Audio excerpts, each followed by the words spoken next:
로마서, 갈등에서 은혜로 향하는 여정. 예루살렘, 서기 57년. 성전 마당의 고대 돌벽에 분노의 함성이 메아리치며 얼굴이 분노로 일그러진 군중이 몰려든다. 이 폭풍의 중심에 서 있는 한 남자는 과거 그들의 영웅이었지만 이제 배신자로 낙인 찍힌 자다. 사울로 알려졌던 바울은 눈동자의 슬픔과 결의가 교차한 채 점점 더 거세지는 적대감에 맞서고 있다. 형제들아, 아버지들아, 내 변론을 들어라. 그의 목소리가 혼란 속에서도 흔들림 없이 울려 퍼진다. 이 위기의 순간은 나중에 가장 영향력 있는 서신 중 하나인 로마서에서 기록될 깊은 변혁을 상징합니다. 그날 예루살렘의 긴장은 단순히 한 사람의 충성심 변화에 관한 것이 아니었습니다.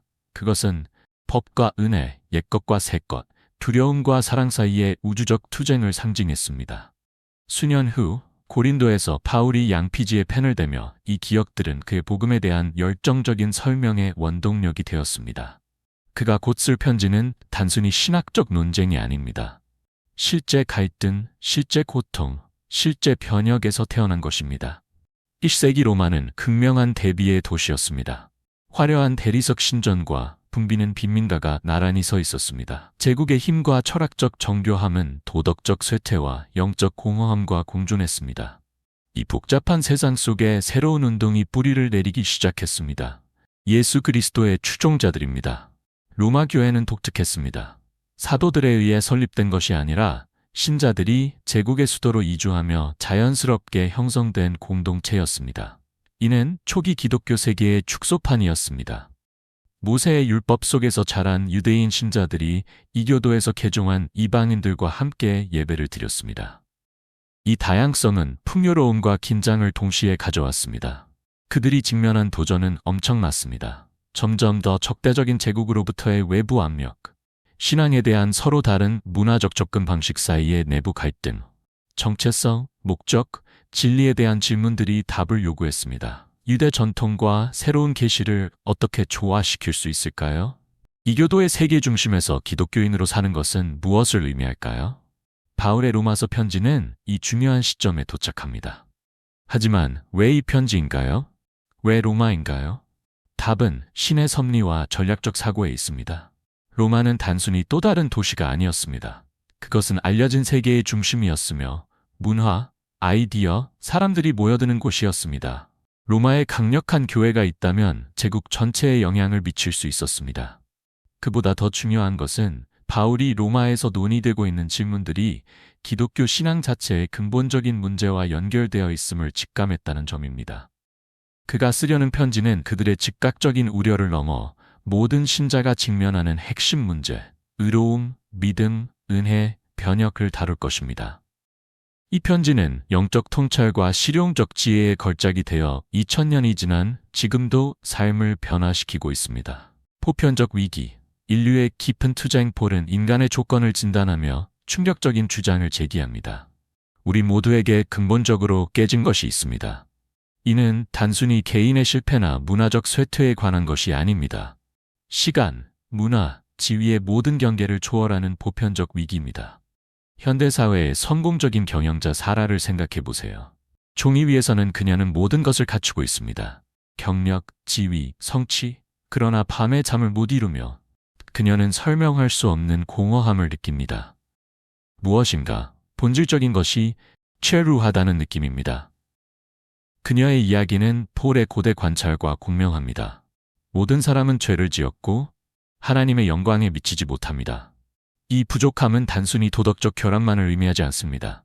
이는 우리 진정한 목적과의 깊은 단절을 의미합니다. 바울은 이를 하나님에 대한 진리를 거짓으로 바꾸고 창조주 대신 창조물을 숭배하는 것으로 설명합니다.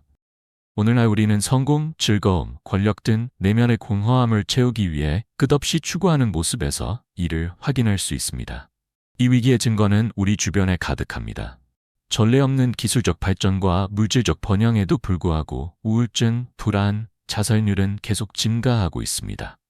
우리는 놀라운 문명을 건설했지만 지속 가능한 평화나 진정한 충족감을 이룰 수 없습니다. 바울의 말처럼 지혜롭다고 주장하지만 그들은 어리석은 자가 되었습니다. 역사적으로 인간은 이 존재적 위기에 다양한 해결책을 시도해왔습니다.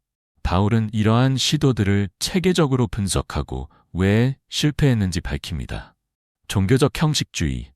바울의 시대에 바리새인들처럼 많은 사람들이 종교적 규칙에 엄격히 따르는 것을 통해 의로움을 추구합니다. 오늘날 우리는 교회 예배에 매번 참석하고 모든 의식을 따르지만 마음속에서는 변하지 않는 사람에서 이를 볼 수 있습니다. 바울은 내적 변화 없이 외적 순종은 또 다른 형태의 자기 의로움에 불과하다고 주장합니다. 철학적 지혜. 아테네는 철학적 통찰의 자부심을 느꼈고 오늘날 우리는 과학적 이해의 자부심을 느낍니다. 그러나 지식만으로는 영적 상처를 치유할 수 없습니다. 바울이 지적하듯 세상은 자신의 지혜로 하나님을 알지 못했습니다. 도덕적 노력. 가장 흔한 접근 방식은 순수한 의지로 충분히 좋은 사람이 되려고 노력하는 것입니다.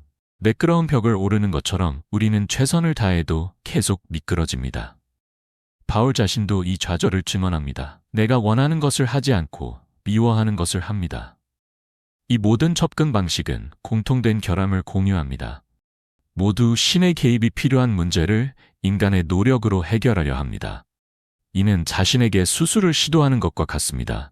치유가 필요한 상태 자체가 치유를 방해합니다. 자유로 향하는 길. 하나님의 혁명적인 해결책. 바울의 편지에서 전환점은 강력한 그러나 이제라는 말로 시작됩니다.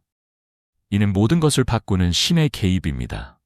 뛰어난 이야기꾼처럼 그는 우리를 인간의 실패의 어둠 속으로 이끌어가며 하나님과 우리 자신에 대한 이해를 변혁시키는 빛을 드러냅니다. 재판정에 서 있는 당신을 상상해 보세요. 당신은 유죄로 판결받을 수밖에 없고 변호할 수 없습니다. 당신에 대한 증거는 압도적입니다. 그러나 갑자기 재판관이 단지 무죄 선고뿐 아니라 그의 가족으로 입양된다는 선고를 내립니다. 이것이 바울이 믿음으로 말미암은 이라고 부르는 것의 혁명적인 본질입니다. 그러나 이제 율법과 무관하게 하나님의 의가 드러났습니다. 바울은 선언합니다. 이 의는 얻은 것이 아니라 주어진 것입니다. 달성된 것이 아니라 받은 것입니다. 이 의미는 혁명적입니다. 모든 사람에게 열려 있습니다. 종교적 배경이나 도덕적 기록에 관계없이 즉시적입니다. 점진적이지 않습니다. 완전합니다. 부분적이지 않습니다. 그리스도의 일에 기반을 두고 있습니다. 우리의 노력에 기반을 두지 않습니다. 바울은 아브라함을 주요 예시로 사용합니다. 완벽한 행동 때문이 아니라 하나님을 믿었기 때문에 의롭다고 선포된 사람입니다. 이는 단순히 고대 역사가 아니었습니다. 이는 세기를 걸쳐 삶을 변혁시키는 패턴을 확립했습니다. 현대사회의 기업 경영자 다윗을 생각해 보세요. 과거의 실패로 인해 고통받던 그는 성공에도 불구하고 수치심이 그를 괴롭혔습니다. 하지만 이 진리를 만나게 되었습니다. 하나님의 수용은 성과로 얻어지는 것이 아니라 믿음으로 받는 것입니다. 이 계시는 그의 영적 지위만을 변화시킨 것이 아니라 그의 삶과 관계에 대한 전체적인 접근 방식을 변혁시켰습니다. 하지만 바울은 법적 선언으로 멈추지 않습니다. 그가 제시하는 복음은 단순히 우리의 지위를 바꾸는 것이 아니라 우리의 본질을 변혁시키는 것입니다. 우리는 그와 함께 세례를 통해 죽음에 묻혔습니다. 그는 씁니다. 그리하여 우리도 새로운 삶을 살기 위해 이 새로운 삶은 세 가지 혁명적인 변화로 나타납니다. 참된 자유, 도덕적 상대주의의 거짓 자유나 법주의의 압도적인 부담과는 달리 이는 우리가 본래 되어야 할 존재로 변모하는 자유입니다. 바울은 이를 의의종이라고 묘사합니다. 이는 진정한 목적을 찾는 것을 의미하는 역설적인 표현입니다. 변혁적인 능력. 바울은 예수 그리스도를 죽은 자들로부터 일으키신 동일한 성령이 믿는 자들 안에 살아계신다고 선언합니다. 이는 단순히 신학적 이론이 아니라 일상생활에 적용되는 실제적인 능력입니다. 마약 중독에서 회복 중인 사라는 수년간의 치료와 의지력으로도 이룰 수 없었던 것을 하나님의 성령이 이루셨다고 증언합니다. 그녀의 행동뿐 아니라 욕망까지도 변혁시킨 것입니다. 새로운 정체성, 가장 혁명적인 변화는 정체성의 변화입니다. 바울은 믿는 자들을 하나님의 자녀라고 말합니다. 단순히 용서받은 죄인이 아니라 사랑받는 아들, 딸입니다. 이 깊은 자기 이해의 변화는 삶의 새로운 기반을 제공합니다. 그러나 이 변혁은 즉각적이거나 투쟁 없이 이루어지지 않습니다. 바울은 믿는 자들이 직면하는 지속적인 투쟁에 대해 놀랍도록 솔직합니다. 다음 섹션에서 볼 것처럼 이 갈등을 이해하는 것은 하나님이 의도하신 완전한 삶을 경험하는 데 필수적입니다. 바울이 제시하는 복음은 단순히 좋은 소식이 아닙니다. 그것은 가능한 가장 좋은 소식입니다. 그것은 우리의 행동만이 아니라 가장 깊은 정체성에 대한 것입니다. 그것은 용서만이 아니라 변혁을 제공합니다. 그리고 그것은 단순히 더 나은 삶이 아니라 완전히 새로운 종류의 삶을 약속합니다. 그러나 이 자유로 향하는 길은 우리를 다른 종류의 투쟁으로 이끌어갑니다. 모든 신자가 이해하고 헤쳐나가야 할 투쟁입니다. 다음에서 탐구할 것처럼 바로 이 갈등 속에서 하나님의 은혜가 변혁의 힘을 증명합니다. 내면의 투쟁, 은혜와 성장과의 씨름. 많은 사람들이 그의 편지에서 가장 감정적으로 노출된 부분으로 여기는 부분에서 바울은 모든 신자가 직면하는 내면의 갈등을 드러냅니다. 내가 원하는 것을 하지 않고 미워하는 것을 한다. 이 고백은 기독교의 위대한 사도 중 한 명의 고백으로 세기를 초월해 공명하는 투쟁을 드러냅니다. 마이클이라는 목사를 생각해 보세요. 그는 사적으로 분노 문제를 겪고 있습니다. 매주 일요일에는 평화와 사랑을 설교하지만 월요일 아침에는 교통체증에 소리쳐 화를 내고 있습니다. 그의 경험은 바울의 탄식과 일치합니다. 내가 선을 행하려는 뜻은 있지만 그것을 실천할 수 없습니다. 이 내면의 갈등은 세 가지 주요 영역에서 나타납니다. 마음과 마음의 단절. 우리는 지적으로는 진리를 알고 있지만 감정과 욕망은 반대 방향으로 끌어당깁니다. 바울은 이를 내 몸의 법이 내 마음의 법과 싸우는 것이라고 묘사했습니다. 정체성의 위기, 우리는 의롭다고 선포되었지만 여전히 죄와 싸웁니다. 우리는 새로운 피조물이지만 옛 패턴을 지니고 있습니다. 이 긴장은 오늘날 심리학자들이 인지부조화라고 부르는 현상을 초래합니다. 의지와 행동의 간극 운동선수가 정확히 무엇을 해야 하는지 알지만 실행하지 못하는 것처럼 우리는 믿는 바를 일관되게 실천하지 못하는 자신을 발견합니다. 바울의 이 투쟁에 대한 솔직한 고백은 중요한 목적을 갖습니다. 이는 이러한 갈등이 실패의 신호가 아니라 영적 성장의 정상적인 부분임을 보여줍니다. 그러나 바울은 우리를 절망에 빠뜨리지 않습니다. 그의 고통스러운 외침, 누가 이 죽음의 몸에서 나를 구해 주시겠는가? 는 즉시 응답됩니다. 하나님께 감사드립니다. 우리 주 예수 그리스도를 통해 나를 구원해 주시니. 이 승리는 세 가지 변혁적인 현실로 나타납니다. 새로운 힘의 원천, 성령이 우리의 약함을 도와주신다고 바울은 선언합니다. 이는 단순히 더 열심히 노력하는 것이 아닙니다. 신성한 힘의 원천에 접속하는 것입니다. 사라처럼 과거의 완벽주의자였던 그녀는 진정한 변화가 더 많은 노력에서가 아니라 하나님의 성령에 대한 의존에서 비롯된다는 것을 발견했습니다. 새로운 정체성의 기반, 우리의 투쟁이 우리를 정의하지 않습니다. 그리스도 안에서의 우리의 위치가 우리를 정의합니다. 바울은 우리가 우리를 사랑하신 분을 통해 승리자보다 더 큰 승리자라고 강조합니다.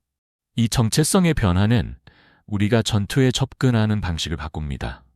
점진적 변혁. 바울은 우리는 그의 형상으로 점점 더 큰 영광으로 변모되고 있다는 과정을 제시합니다. 이는 즉각적인 완벽함이 아니라 점진적인 성장입니다. 핵심적인 돌파구는 투쟁의 존재가 변혁의 현실을 부정하지 않는 이해에 있습니다. 오히려 우리 내면의 갈등은 종종 영적 성장의 증거입니다. 현대적인 예시를 생각해 보세요. 겸손으로 리더십을 배우는 경영자, 세대적 패턴을 깨는 부모 성공보다 정직을 선택하는 학생. 각 경우에서 투쟁 자체는 하나님의 은혜와 능력을 경험하는 잔이 됩니다. 현재 직면한 내면의 투쟁은 무엇인가요? 바울의 관점을 통해 이를 바라보면 관점이 어떻게 달라질까요? 이 개인적 변화는 단순히 개인의 성장에 국한되지 않습니다. 다음에서 볼 것처럼 이는 하나님의 인류에 대한 더 큰 계획에 맞물려 있습니다. 우리의 개인적 투쟁은 인류의 모든 역사를 포괄하는 우주적 드라마의 일부입니다. 우리의 투쟁을 솔직히 인정하는 것과 하나님이 우리 안에서 일하고 계신다는 확고한 믿음이 결합될 때 진정한 기독교적 삶의 강력한 기반이 형성됩니다. 이는 투쟁이 존재하지 않는 척하는 것이 아니라 하나님이 제공하시는 자원으로 그 투쟁을 직면하는 것입니다. 기억하십시오. 투쟁의 존재는 은혜의 부재를 의미하지 않습니다. 오히려 종종 그 투쟁 자체가 은혜가 가장 깊이 작용하는 무대가 됩니다. 제5부 하나님의 위대한 설계. 신적 목적의 신비 바울은 개인의 변화에서 벗어나 하나님의 우주적 계획의 경이로운 전경을 드러냅니다. 깊은 감동으로 그는 초기 교회 앞에 놓인 가장 어려운 질문 중 하나를 다룹니다. 하나님이 이스라엘과 맺은 옛 언약이 이방인들 사이에서 이루어지는 새로운 사역에 어떻게 맞물리는가? 이것은 단순히 이론적인 문제가 아니었습니다. 바울은 그리스도를 받아들이지 않은 동족 유대인들에 대해 큰 슬픔과 끊임없는 고통으로 썼습니다. 현대의 신자 라헬처럼 가족이 그녀의 믿음을 받아들이지 않는 것처럼 영적 분리감은 깊이 상처를 남깁니다. 바울은 세 가지 중요한 통찰을 밝힙니다. 신의 신실함. 하나님은 이스라엘에게 주신 약속을 버리지 않으셨습니다. 그들이 그리스도를 일시적으로 거부한 것은 더 큰 목적을 위해서입니다. 복음이 모든 민족에게 퍼지도록 하는 것입니다. 이는 위대한 극작가가 명백한 비극을 통해 더 위대한 결말을 준비하는 것과 같습니다. 신비로운 지혜 바울은 신비라고 부르는 것을 드러냅니다. 이스라엘의 굳어짐은 일시적이며 이방인의 수가 차기까지입니다. 하나님의 계획은 누구도 상상하지 못한 것처럼 복잡하고 아름답습니다. 최종화의 이야기는 끝나지 않았습니다.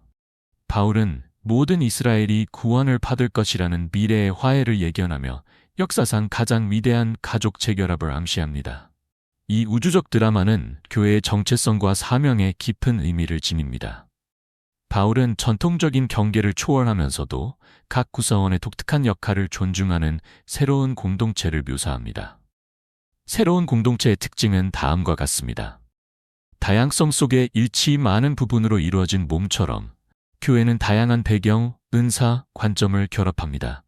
이는 1세기 로마에서 쉽지 않았던 것처럼 오늘날 분열된 세상에서도 쉽지 않습니다. 글로벌 목적 교회는 단순히 구원받은 개인들의 집합체가 아니라 사명을 가진 공동체입니다. 각 지역 교회는 하나님의 글로벌 계획에 참여합니다. 예언적 증언, 유대인과 이방인이 함께 예배하는 것 자체가 하나님의 원수들을 화해시키는 능력을 증언했습니다. 오늘날 교회는 분열로 인해 찢어진 세상에서 이 증언을 계속하고 있습니다. 현대적 적용 사례, 분리된 도시 속 다민족 교회, 과거의 적들이 함께 섬기는 것, 부자와 가난한 자가 진정한 교제를 나누는 것. 바울의 비전은 모든 하나님의 목적이 이루어지는 미래에 이르러 완성됩니다. 이 희망은 우리가 다음과 같이 보는 방식을 변화시킵니다. 현재의 투쟁, 그들은 무의미한 것이 아니라 더 큰 이야기의 일부입니다. 인간의 분열, 그들은 일시적인 것이지 영원한 것이 아닙니다. 우리의 역할, 우리는 하나님의 우주적 드라마의 참여자이지 단순한 관찰자가 아닙니다. 당신의 삶을 하나님의 더 큰 이야기의 일부로 보는 것이 현재의 도전들에 대한 당신의 관점을 어떻게 변화시키나요? 이 위대한 비전은 실제 삶으로 이어져야 합니다. 마지막 섹션에서 볼 것처럼 바울은 이 깊은 진리를 어떻게 적용해야 하는지 우리에게 남겨두지 않습니다. 하나님의 계획의 신비는 우리 각자의 이야기가 훨씬 더 큰 것의 일부임을 상기시켜줍니다. 광대한 타피스트리의 실처럼 우리의 삶은 현재는 부분적으로만 볼 수 있는 패턴에 기여합니다. 고려해보세요. 현재의 상황, 아무리 어려워도 하나님의 역사의 위대한 짜임새의 일부라면 어떨까요?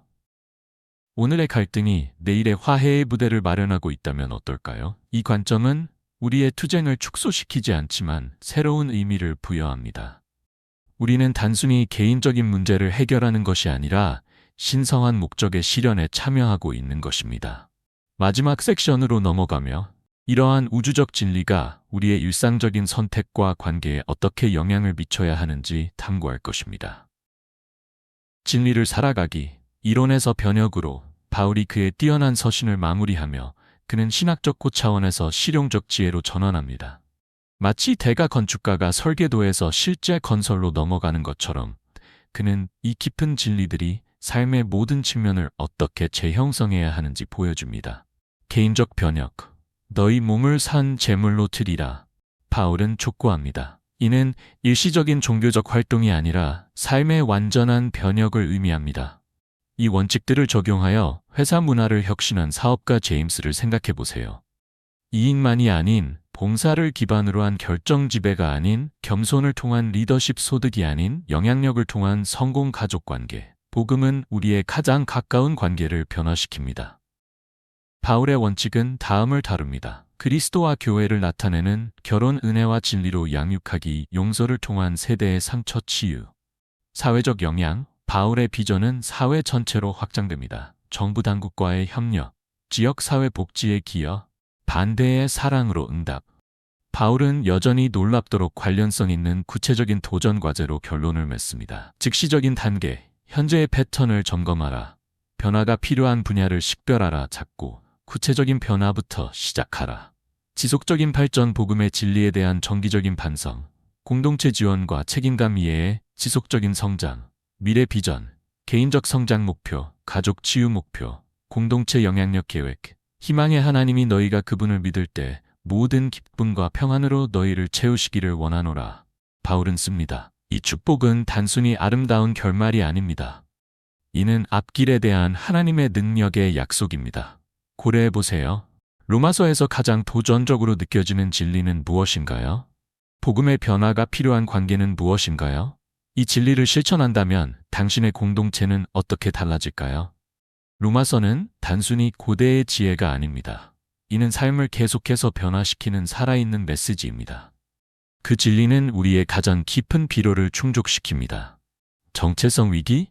그리스도 안에서 진정한 자아를 찾아라. 관계의 어려움? 변혁적인 은혜를 경험하라. 목적의 질문? 하나님의 우주적 계획에 참여하라. 갈등에서 은혜로 가는 여정은 쉽지 않지만 그 모든 걸음은 가치가 있습니다. 마무리하며 기억하세요. 그리스도를 죽은 자들로부터 일으키신 동일한 능력이 오늘 당신의 삶을 변화시키기 위해 준비되어 있습니다. 이 변화의 여정에서 다음 걸음을 내디딜까요? 선택은 항상 당신의 것입니다. 하지만 약속은 변하지 않습니다. 하나님의 은혜는 충분하며 그 능력은 완벽하며 그 사랑은 결코 실패하지 않습니다. 당신의 이야기는 중요합니다. 당신의 변화는 중요합니다. 그리고 그리스도 안에서 당신의 미래는 희망으로 빛나고 있습니다. 인생의 중년기를 넘어 걸어가는 이 시기에 로마서는 우리에게 특별한 울림을 전합니다. 바울처럼 많은 이들이 승리와 실망, 성공과 실패를 경험했습니다.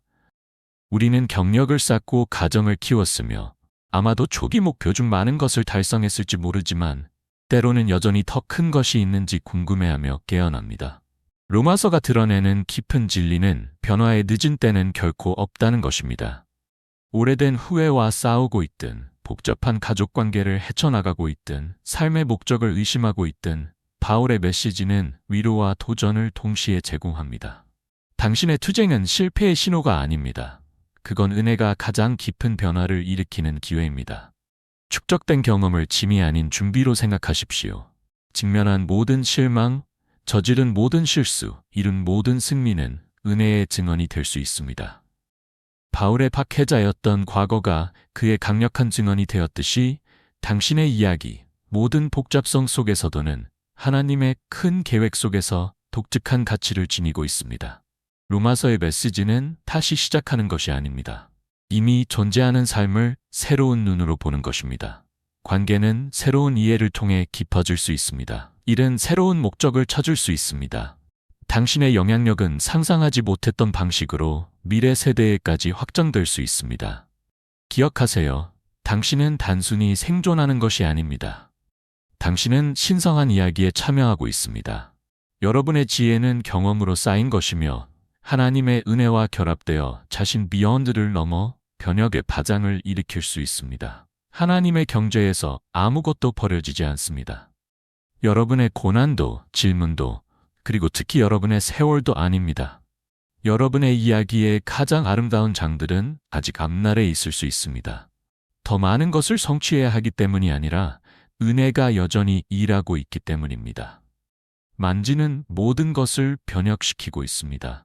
여러분도 포함해서. 오늘 로마서 탐구가 당신의 마음을 움직이거나 새로운 통찰을 불러 일으켰다면 당신의 생각을 들려주시기 바랍니다.